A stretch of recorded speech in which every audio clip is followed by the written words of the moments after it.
Coming up next, it's live from my office, but first, a word from our title sponsor, David Hochberg at 855-56-DAVID or 56david.com for Team Hochberg. Look, here's what we know. The Fed at any minute now, in their drunken power, will raise interest rates again. So you're saying, why would I get a mortgage now? Well, you carrying a bunch of cash around? Pay cash for the house. But if you're buying a house now, there's no point in waiting. Waiting is not your friend. However, if you're going to wait to see if things settle down, you're going to have to adjust again. And the best people to do that with in this crazy year of 2022, when it comes to people fighting over how much they can pay for a house and driving the price up and all the things that are going on, the best thing you can do is contact Team Hochberg. They're going to help you get your credit score right. That's going to help the rate that you get when you do that mortgage. They're going to help you figure out a way to save more for a bigger down payment. That's going to help you get a better rate. They're going to talk about loan options. You know, there's different types of loans. Nobody knows more about it than David Hochberg. And then there's a thing called your debt to loan ratio and your credit utilization. Both of those can get you the lowest possible interest rate. They'll even work on you on your target date and the best time for you to go out and figure out this is the time to get the house. They get you pre-approved. This is the time to get your house. You know, a target date to buy the house. And he'll talk to you about discount points and closing costs and all the things that are going to be making it crazy and drive the price up. Because here's a bulletin. They want to save you money, not cost you money. Because when you refi, they want you to work with them. And you're going to, because I did.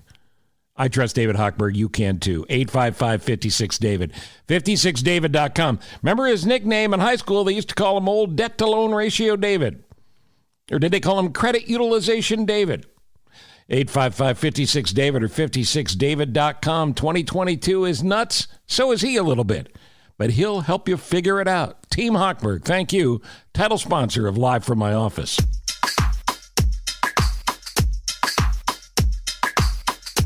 This is Steve Cochran, and this is Live from My Office. I'm glad you're here. This is an important episode of the podcast. Like they're all entertaining and interesting, I hope. But some are more important than others. I'm not going to lie to you. And unfortunately, we're talking about a very difficult topic, and a topic that has the country pretty divided, and in some ways inexplicably. I'm going to talk to Detective Richard Wistocki, who was part of the Naperville Police Department for years. For those listening around the country, around the world for that matter, Detective Wistocki at his Naperville Police Department consistently ranked at one of the best police departments in America. And Wistocki has spent his career fighting crimes against children. So primarily his job was to find cyber stalkers, at least in the past 15 or 20 years. Prior to that, good old-fashioned predators, the creepiest people on the planet. But these cyber stalkers get more advanced as the technology gets advanced. So Wistocki had to be more advanced. And I've never talked to anybody that knows more about it than he does. So you're going to hear him talk about what to say to kids and what not to say to kids. You're going to hear him talk about what cops know and what they don't know, and what schools need to know. And by the way, things like why you should never, ever let your kids charge their phones in their rooms. And he also makes the point, and this is shocking, we are responsible for our children. It's all in a new episode of Live from My Office, sponsored by David Hochberg and Team Hochberg at 855-56-DAVID or 56david.com. In addition to that, Cantini Golf sponsors Live from My Office. Now, we're going to take this down two paths with Detective Wistocki. Path number one is, of course, the idea that cyberstalkers and predators have to be stopped. Path number two is all about the horror that we saw in Texas, that we saw in Newtown, and that would be the guns in this country. I'm not going to get in an argument with anybody over the Second Amendment. I am a believer in the Second Amendment. I'm a believer in the legal right to own guns. But we've lost our friggin' minds in this country with guns. There are more guns in this country than there are people, by the millions. And if a mass shooting is defined as a shooting where 3 or more people are killed or injured, there have been more mass shootings at schools than there have been days in this school year. when is it enough? And why would a job in Congress be so important that you would sell yourself out to not try to figure out a way out of this? Look, the difference is clear. We've always had mentally ill people. And we've always had the Second Amendment. And by the way, we've always had criminals. The difference now is the volume of guns and the access to guns. And that's what needs to be dealt with. So the guest today, Richard Wistocki, the detective, his approach is we need to learn and we need to use the technology that exists better, and we need to be certified in training so that we can all help each other. When those dominoes fall or fail, that's when kids get hurt or worse. Remember, the difference now is the volume of guns and the access to guns. That and the very difficult topic of predators as well when we come back and continue on this episode of Live from My Office. Well, we survived another April. We might as well just take April out of the calendar if we're counting on weather, because Mother Nature has decided that we're not going to get any more Aprils. I think it's the third year in a row, maybe the fourth year in a row where it rained pretty much every day. And it was a hot, sloppy mess. And I don't mean hot as in warm. I mean hot mess as in, hot mess. And sloppy with the rain and everything. Well, we're beyond it now. May has been a beautiful month so far. Dare I say almost a little too hot. But you know what it all adds up to? I mean, it adds up to perfect golf weather. So you know what you need is a perfect golf course. And I've got it for you. The Cantini Golf Course. One of the best you can play. Terry Hanley and the staff at Cantini. It's customer service first. You're going to wonder if you're really at a top flight golf course because everybody's so nice to you. And that doesn't happen at most really nice golf courses. If you play them, you know I'm telling you the truth. So I invite you to Cantini, a place I play regularly. And I love it. 3 nines. Lakeside, hillside, woodside. Distinct in character, and each one a character builder. But if you're a casual golfer and you're thinking it's too hard for me to play, no. They got tee boxes for everybody. Play it up front, play it all the way back. It's Cantini, and you're going to love it. Beautiful, scenic day at Cantini, kind of your country club for a day concept, because they really do treat you like you're a member.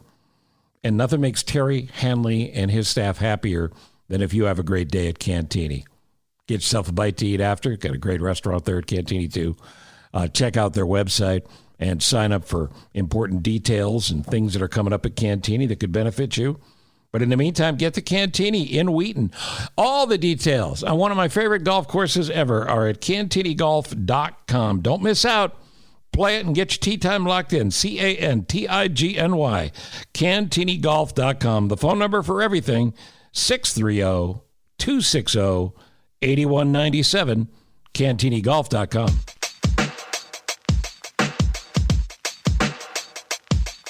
All right, now I'm live from my office. It's a pleasure to welcome someone who understands the problems we live in and is trying to make a difference in protecting our kids and teaching us how to protect our kids. That's a big picture topic.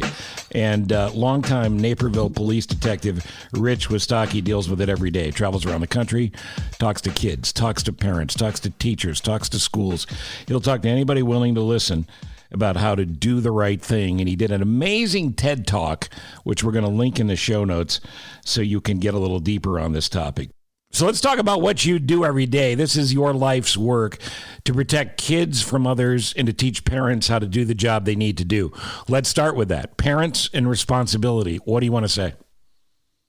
So the one thing that parents need to understand is that they are not only responsible for their kids' food, clothing, shelter, and education, they too are responsible for their technology all the way up until they're 18.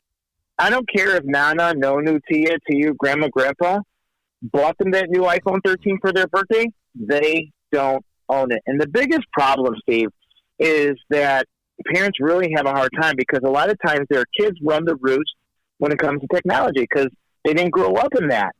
But what they have to understand, it's a medical proven fact that the frontal cortex of our kids' brains are not mature enough to handle what goes on in social media. So, for that reason, there is no such thing as privacy for children. And parents need to be in those devices, monitoring those devices, in order for our kids to be safe. And it's not that we have bad kids, Steve. Don't get me wrong. It's other outside influences that can make your kid do things that you would never expect them to do.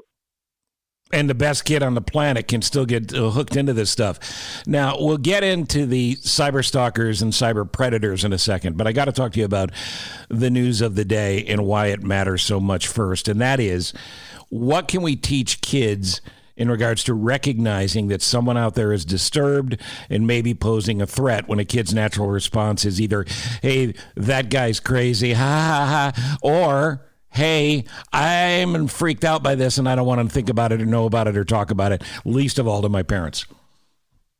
Yeah, so this is a whole domino effect.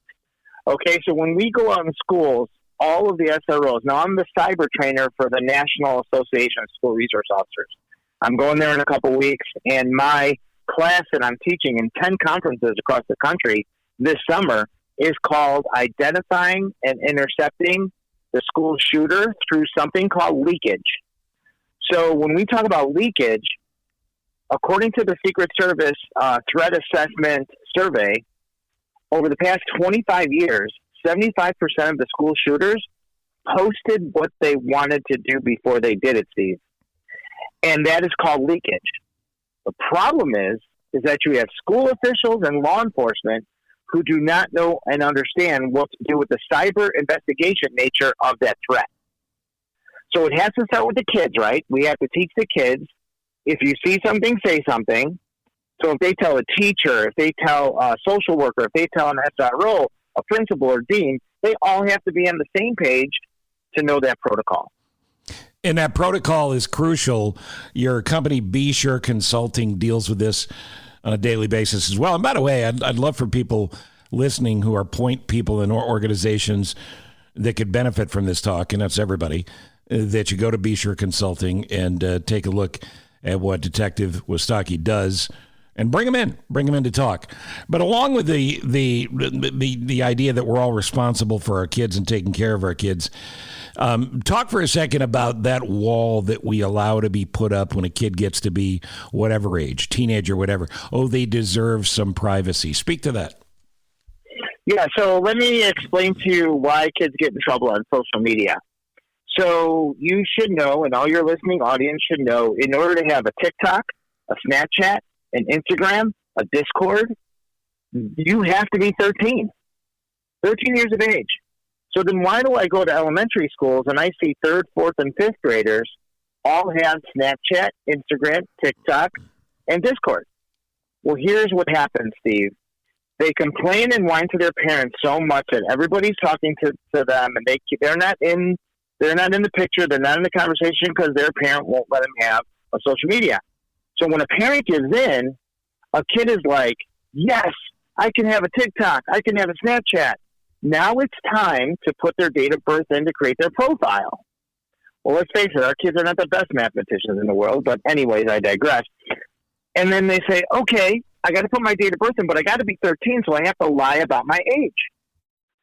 So let's see, I was born in 2012. Do I go up with my date of birth? Do I go down with my date of birth? I'm not going to figure it out. Heck with it. I'll just put in 2000. 80% of the kids I teach in elementary and junior high school have put in 2000 because they did not want to figure out the math. So when they put that is amazing. That is stunning to hear. Yes. So how old are they now, Steve? Now they're 22. Yeah. So who do you think is going to come and talk to them? Adults. Who do you think is going to ask them for their naked pictures? Adults. Who do you think is going to send them naked pictures and videos? Adults, because they're 22. And this, by the way, let's marry this to the news of the day. The problem for this is when you get in that adult world by lying about your age and you're going to be exposed to things you wouldn't otherwise be exposed to. And you may see some of this disturbing content that you need to report to your parent, to that responsible person you talked about before. So we all have this notion of just saying to a kid, this is a phone, this is a big deal, this is important. If you do, I'll take this away from you. You'll never see it again. What does that do? We launched a documentary last year called Childhood 2.0. It's been played all over the country. All you got to do is go to YouTube, put in Childhood 2.0, and it's been door for parents who are worried about their kids' technology. I encourage parents to watch the video. It's free. It's an hour and a half. And it is what elementary, junior high, and high school students are doing behind their parents' backs. I encourage parents to watch it. And when they watch it, if they think their kid can handle the content, then watch it with your child. And the wrong message is when a subject comes up, you do not say as a parent, "You don't do this, do you?" Right. What are they going to say? They're going to say, "No, of course not." When you say, "What do you know about this?" and "Who do you know that is involved in this?" That's the appropriate thing. But when parents sort of, if you do this, you're going to be grounded. If you cyberbully, you're going to be grounded. If you take bad videos, you're going to be grounded. But when our kids make a mistake and they're duped or catfished or they are sextorted and now they have this problem, are they going to go to their parents if the parent is threatening them into compliance? Absolutely not. Our kids are going to handle it with all the experience they have, which is nothing. Let me give you another stat for this year, Steve. So this year I taught in 89 schools across the country, 89 schools. I did 89 classes. Out of those 89 schools, I had 18 students come forward to me after my presentation and tell me that they were being victimized mostly from sextortion. And so when I give them the opportunity, my ground rules before I start my program in any school is no one has the right to make you feel bad about yourself. No one has the right to make you do something you know you shouldn't be doing. If you're sitting here listening to me, suffering in silence, and this is happening to you, you need to come to me, because when it comes to social networking or gaming online, no one online is anonymous. We can find out who this person is to make your pain stop. And just this school year alone, Steve, 18 kids came forward to me, and we launched investigations. Well, it's amazing. It's an absolutely amazing thing, and parents cannot be afraid of having the tech talk. It's as important Correct. as the sex talk or any other talk you're going to have with them in their lives. So for those who go, "Oh, it's just uncomfortable. I don't know if I want to do it. I don't understand it.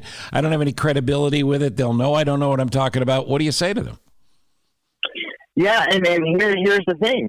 So, like, I was at a school somewhere in Cook County, and 20 parents showed up. So I asked the principal, "How many students do you have?" She said 500. I'm like, "Why are there not 500 parents here?" Because parents suffer from a deadly disease, Steve, what we call the NMK syndrome. Not my kid. Right. Parents across the country think their kid would never do that. And again, it's not that we have bad kids. Is that the outside influences, especially 10, 11, 12, 13-year-olds who are posing as 22-year-olds, they are being exposed to things that you would never imagine. And they have to have the confidence to be able to say to you, "I need to talk to you about this." And is it too late if they get to be teens to have that talk? No, what I suggest is that when a parent is ready to give a kid a device, I'm not even going to call it a cell phone. When I go to restaurants across the country and I see two parents coming in and then they bring their 6-year-old, 7-year-old with the headphones and iPads to shut them up during dinner, it drives me crazy. Same here. So, and I will even say something. "Oh, looks like you guys having a nice conversation today at dinner." And because parents need to understand that is your only time to socialize your child. If you didn't want to bring them out to dinner, you want to shut them up, leave them home. Yeah, completely. And you miss that opportunity then. You miss it in the morning if you drive them to school. You know, I used to call it 15 minutes to make a difference, because if you dedicate 15 minutes to each of your kids, I don't care if you have 100 kids, if you got 15 minutes to each of your kids where you're listening more than talking and you're hearing them out, you're going to build that. And even when they get to be teenagers, you hand the phone over and you have that talk. That trust can still be built so they know they have a place to go where you're not going to put the hammer on them for telling you the uncomfortable truth you need to hear. Right. Absolutely. All right. So let me get back to the school resource officer piece of this. This is the SROs you mentioned earlier. If a kid sees something online where somebody is, saying, I'm going to shoot up an elementary school, which is what we saw in Uvalde. What do they do? Well, here's another unfortunate stat, Steve. There are 30,000 resource officers in the United States, 30,000 of them. Only 6,000 of them are certified to be there. How about that? That's insane. It's crazy. So, yes. So I'm responsible for writing the state of Illinois SRO training. When I teach my classes, I would have anywhere from 30 to 40 resource officers, so-called resource officers in my cyber classes. And I ask them, how many of you are certified juvenile officers? They all raise their hands. You have the national, I belong to NASRO. Half of them would tell me, what's that? It's like being a doctor and not having a certification by the American Medical Association. Yeah, right. That's what it's like. So when myself and a great lady by the name of Michelle McAvenny and Senator Lightford, we got together and we wrote this legislation that you have to be an officer in good standing to be an SRO, because some school principals would take their buddy who just got fired from the police department and they make them an SRO. Some police chiefs would take their most problem officers and put them in a school. What is that? Yeah, and a lot of them, it's useless. Why would you put a problem officer? It's just going to make it worse, or hide them until they retire. That is not the thing to do. You need to have the most professional police officer you have.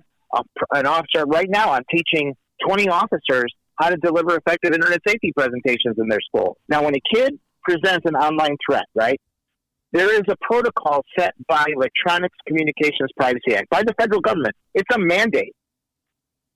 You see, internet companies have all this data, right, about who people are, what they're saying, and all that stuff. They have a protocol of what due process law enforcement gives them so we can get the information. Well, when death or great bodily harm is about to be committed or is being committed now, we can affect something called the exigent circumstance protocol. We answer a few questions in what we call a portal to that social network. In exchange, they give us emails, telephone numbers, and IP addresses of where that person is. We do a secondary exigent circumstance protocol to the internet service provider, your Comcast, your Wide Open West, your AT&T, and they tell us the person is who posted it. Now, based on my class, Steve, this past year, my SROs across the country, we've stopped 4 school shootings and bombings already. Well, it sounds to me like what you're saying is, with 75% of these lunatics committing these crimes, alerting people they're going to do it and putting it up first, this seems to me like it's the first line of defense. It is. Absolutely it is. And we can stop it in its tracks. You see, so once we identify, Steve, who the person who is, we have to do 4 search warrants now, or consent. We do a search warrant on the house for weapons. We do a search warrant for the home computer to find their intent. We do search warrants on their social media to see what they're posting about, and a search warrant on their phone. These 4 will definitely ascertain if this child or whoever is posting this has access to weapons, what their intent is in their rants on social media, like you saw in Buffalo, New York, and in Michigan. And it allows everybody to be on the same page to know exactly what we do. So I want to make an announcement on your show, Steve, and I'm announcing this for the first time. The National Exchange Club and I have a partnership now. The National Exchange Club, for those of you who don't know what the Exchange Club is, it's like your Lions Club, your Rotary, things like that. The Exchange Club, their number one mission is to prevent child abuse. And what better way to prevent the murdering of our children is to sponsor these classes to states and cities all over the country. All you have to do is contact us, contact me, and we will bring that training to that law enforcement and school jurisdiction. So if the school, like there are regional offices of education, and they have budget for this training. And hopefully the federal government will come forward and release federal training for school officials and law enforcement. So the first day, it's a 2-day class. The first day is law enforcement and school officials, because the school officials, your social workers, your deans, your principals, your superintendents, they need to know what's possible. Because many SROs who are not trained are BSing the schools and like, there's nothing I can do. They're not going to tell me. Which actually, that's a lie, because they've never been trained and they don't know what information they can get. So I have the school officials and law enforcement together the first day. And the second day, we do tabletop exercises on real cases that have happened.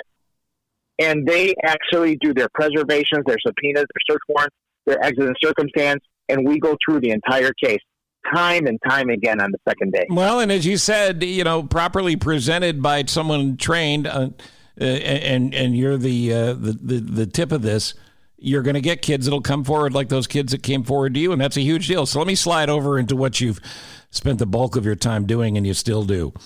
The dangers of kids being cyber stalked by predators of all kinds. And there's a key phrase that you bring up in the TED Talk, and that's "you owe me a pic." So right. How does a kid get into this, and what do they do to get out of it? So what we're talking about is sextortion, okay? And how sextortion happens is kids can be playing in their Roblox game, their Minecraft game, their Fortnite game, and predators are going to go where the kids are. The new predator probing ground, Steve, is Oculus, which is a VR game done by Metaverse or Facebook. And they are going to play with kids. So what they do is, the first tool that I give a kid is that if you're playing with somebody on your gaming platform and they want to the chat, they are not who they say they are. Because you have something to say, why not say it on the game? Why do I have to go over there? Right. So when they get the kid alone, like in Discord, like in WhatsApp, they can talk to the kid. Let me spend a little time with you about something called Discord. Okay. To play these games, they go into a site called Discord to talk about the game. Now, what was that one place that law enforcement, your teachers, and your parents told you about 20 years ago never to go to online? What was that place, Steve? Do you remember? No, I don't. Tell me. Chat. Right? Oh, yeah. We were chat told rooms. That chat rooms are horrible. There's predators there. They can do all kinds of bad stuff for you in chat rooms. Well, Discord comes along, and they said, oh, man, we want kids to use our system, but we can't call it a chat room, even though what it is. I know. We'll call it a server. So we'll give a technology spin to it, and we'll call these chat rooms. Don't mention the word chat room. We'll call it a server. Now, all these kids are going over to Discord to talk about their games to get strategy going, and then they'll create their own server, which is a chat room, where predators can talk to them. And so now, once they get the kid over to private chat, they will say, hey, we've been friends for so long, 2 months. We've been friends for so long. You want to see what I really look like? And your kid will say, sure, I don't care. They will send 2 or 3 inappropriate pictures or videos of themselves naked. But it's not really them. Because, Steve, the average internet predator, if not caught by the police, will have 250 victims in their lifetime. Yeah, this is not a one-off with your kid. Yeah, right. So when these kids come to me, I know there's 10 other kids that this person is victimizing. Right. That's just scratching the surface. So then, when that information is sent to the kid, they will then say, now you owe me one pic. And your kid's like, oh, well, I guess I don't want to mess up my relationship with this person I've been gaming with. I guess I can give them something. And then they'll say, now you owe me one pic. And when I talk to kids all over the country, from elementary, junior high, and high school, I ask them, how many of you guys have ever received a text by someone you know or you don't, you owe me one pic? And I'll get 20, 30 kids raising their hands. So the second thing I tell them, if anybody ever sends you owe me one pic, whether you know them or not, they're trying to make you a victim of sextortion. So you've seen this time and time again, that this is the sentence, the phrase always comes up, you owe me a pic. Yes, absolutely. And this is how kids and adults get sextorted. But here's another stat for you, Steve. And this comes from a non-for-profit called We Are Thorn, wearethorn.org. It's owned by Demi Moore and Ashton Kutcher. Ashton Kutcher does amazing things to protect children at the Thorn organization. Actually, I presented with them a couple times with their people. And they did a survey of close to 1,600 teens. And what they found was 60% of the suspects who do sextortion, 60, are someone that kid goes to school with or has grown up with. Wow. That's who the suspects are. 40% of them are someone that they met on a social network or streaming platform. And you make another point. I think this was in the TED Talk as well. You wouldn't let your kid get out of bed, get dressed, go down the street, and meet a bunch of strangers in whatever room that stranger's room would be. What the phone is done, and when you allow your kid to charge their phone at night in their room, they close the door and they're inviting those strangers into the room. I mean, that's a very vivid example, and it's absolutely true. Yeah, the biggest mistake parents make, and that's another common denominator amongst my real victims of the predators that I've arrested that had a real victim. The common denominator there was I had parents allowing their child to charge their devices in the rooms at night. When you allow your child to charge their device in the rooms at night, you're sleeping. They shut the door so you can't hear them. There's no need to talk. It's typing, reading, and performing. All of this is available by way of going to BeSureConsulting.com. As I said, we're going to link the TED Talk in the show notes as well. And I'm going to have Rich back to go even deeper on this. But I know you're interrupting your own work to do this, and it's important stuff to talk about. And I know we jumped around a lot, but let me just review for a second. If you see something, say something applies in all cases, and you have to have your kid be able to understand how important that is. And by the way, it may not be you. It may not be mom or dad. It may be a guidance counselor at school. It may be a teacher they trust, but an adult in their life that they can go to say that they saw something that bothered them. Your kid's not entitled to privacy. You're the parent. You're the guardian. You are responsible. And you need to have the tech talk, and you have to absolutely not let them charge their phone in their room at night, because not only are they not getting enough sleep, they're very likely getting involved in something that could lead to problems. Doesn't happen all the time, but you should be scared. You should be paranoid about this, and you should be concerned, right? Yeah, one other thing I'd like to add, two other things I'd like to add, Steve, is that if any of your listening audience out there are thinking about getting your kid a cell phone, make sure you get them an Android. Do not buy them an iPhone or give them your old iPhone, because Apple does not allow third-party monitoring of their devices. When you have an Android, you can have whatever device you want as the parent or guardian. But the target phone needs to be an Android, because you can put systems like Bark on it and look at their Snapchat, their Instagram, their YouTube channel. You can look at everything remotely, and you'll get an alert if there is suicidal ideation, self-harm, drugs, sexting, cyberbullying, any type of thing like that. You will get alerts immediately, but Apple does not allow that much of monitoring when it comes to knowing what your kids doing on their devices. And the second thing, the second thing I want to mention. The second point I want to make is that if parents want an online class at their leisure, they can go to cyberparenting-101.com, cyberparenting-101.com, and you can get your own online class and see it when you want it. Cyberparenting-101.com. You mentioned Bark. Bark is a great monitoring piece of software, an app, a site that can help you know what your kid's going through or getting themselves in the middle of. Yes, and they can get 30 days free if you just go to my website and go under parental monitoring, and you can get 30 days free to check it out. All right, and just lastly, again, to remind you, because of the school shooting situation, it's horrific as this time is that we're living in. I'm telling you, this is not cynicism. We cannot count on politicians to protect us. It's the hula hoop theory that I talk about all the time. Stand in a hula hoop, look around. Everything you see from that hula hoop is what you fix first, and that means your house, your family, and your kids. So teach your kids to understand that if they see something, they have to say something, and they're not going to be in trouble for bringing it up. Correct, and it has to go from the kids to the school officials to a trained law enforcement school resource officer. You're doing great work, Detective. I appreciate it. I hope you'll come back and talk more. Anytime, Steve.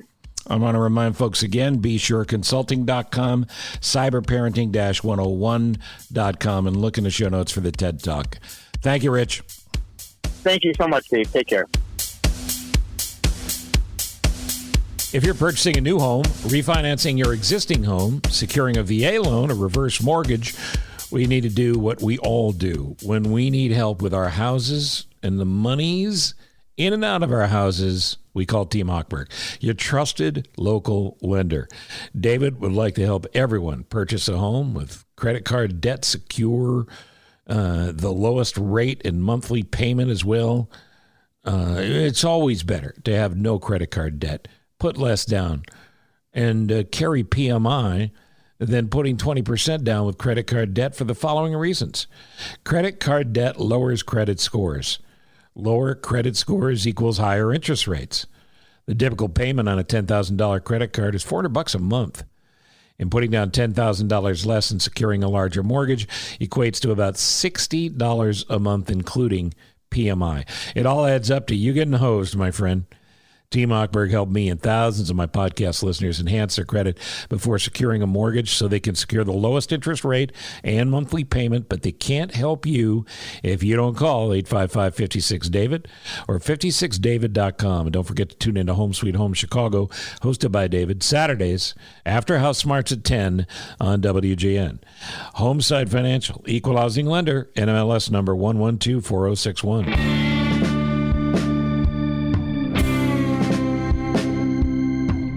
All right, before we go, we're going to not do a charity for this episode because I want to take this time to talk about the many links and services and resources that Detective Wistocki brought up. He did a very important, a very informative TEDx talk. We link that in the show notes. The show notes, wherever you're listening to the podcast, if you scroll down to the show notes, it's always stuff related to the episode you just listened to, or about to listen to, or haven't finished listening to, but the notes will live there, and the links will live there. So there's a link for the TED Talk there. Also, on YouTube, you could search the title Childhood 2.0. Childhood 2.0. That's on YouTube. This is a movie for adults. It's a full film on social media dangers. If you want your kids to see it with you, I highly recommend you do, as Wistocki, I believe, recommended to us. And that is watch it first. Watch it first and see if you think your child is up to it and can benefit from it. Also, I want to mention the cyber parenting resource that he brought up. Cyber parenting meaning knowing the age we live in and the tools to help and how to use them. The website for that, cyberparenting-101.com, cyberparenting-101.com. And all these resources can be found through links at Detective Wistocki's website for his consulting company called BeSureConsulting.com, BeSureConsulting.com. I know there's a lot there, but I just refer you to the show notes. Check that out. I'd love to hear from you about this podcast or any of them that we've done or will do, including ideas from you, charities you'd like me to talk about, or anything else on your mind. You can send those emails to thecochronshow@gmail.com. Some news about me and the business coming up. It's good, I think. If you like this podcast, I think you'll like to hear it. We'll have that in the next few days. The Deep Six returns this week. And the next time we get together, Paul Coit will talk about the Royal Jubilee and the 70th anniversary of the Queen of England on the throne. 70 years on the job. That's a long time. I don't even know if she gets like an upfront parking space. I'm guessing she got the gold watch by now. I know she gets the jewels and all that, but she still, I mean, think about it. With the heat and the humidity, it doesn't hit England that often, in London in particular. But let's say it's a humid day in London, and you have to go out wearing a crown and a fur and holding a corgi, and that's not code. It can be uncomfortable. So Paul Coit will join me, and we'll talk about that the next time we get together. Thanks, as always, to Ross Cochran, executive producer of Live from My Office. And thank you for listening. See you next time on Live from My Office.